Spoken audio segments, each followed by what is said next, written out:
is your governor and your legislators standing strong in the face of death threats and thug tactics. The Tea Party movement wouldn't exist without Barack Obama. You see, candidate Obama didn't have a record while he was in office, but President Obama certainly has a record, and that's why we're here. And hey, media, it's not inciting violence, and it's not hateful rhetoric to call someone out on their record, so that's what we're going to do. We have to take our country back. We need people that win. We don't need people that lose all the time, right? I never lived my life with a view toward running for office. So when bad things are said about me, and I'm sure they will be said, you have to remember I'm a successful businessman and not a politician. Thank goodness. The United States will be great again. Thank you all very much. Thank you. First of all, I thought Sarah Palin was on fire. She's going to be here tomorrow night.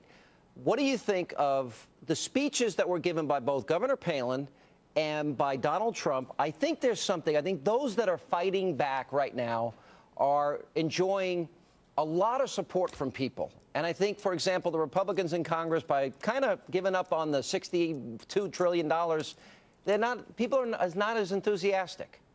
Do you think this is a good strategy here? Yes. Yes. No, and Sarah Palin made a great point in that clip you just played. I mean, part of what made Obama so attractive to the Democrats was that he was a 14-year-old without a record. All their other candidates, when they ran for president, kept being nailed on things they had done. They had records. You know, Clinton with the bimbo eruptions, and Kerry throwing his medals, and that whole Vietnam War veterans against the war. They had records. She's totally right. Now he has a record, and Americans tend to not like Democrats who have records because they do stupid things that Democrats do.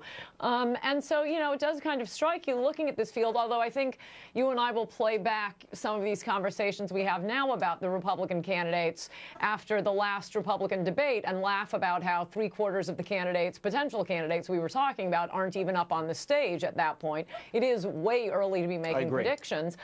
But any of these candidates, any of them, and I'm including Donald Trump, would be better than the current occupant of the Oval Office. Well, this is one of the great things that's emerging, and this is really not early in the process. We're kind of on track to where I think we ought to be here, but all of the candidates would drill. We would lower our dependency on foreign oil. All of them would cut taxes. They wouldn't raise taxes. All of them would cut spending.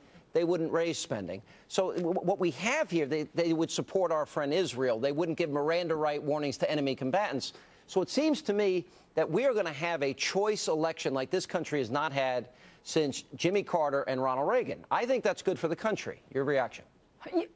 I agree. I mean, the one thing that worries me is something that could happen like happened last time, that we run a candidate, a flawed candidate. I mean, remember, George Soros was supporting John McCain. Who's he supporting this time? And one other point I'd make that I think is very important, and I can't believe this can't be changed, these Republican primaries that allow Democrats to vote in their primaries. Democrats are sneaky and deceptive enough, even when they have a candidate who's running, or candidates, an actual primary election themselves. The odds are, although it is early, but, you know, even Jimmy Carter didn't have a primary opponent. Obama will probably not have a primary opponent, which means Democrats can dedicate all their time to screwing up Republican primaries. And I think these states that allow Democrats to vote in their primaries ought to be stopped.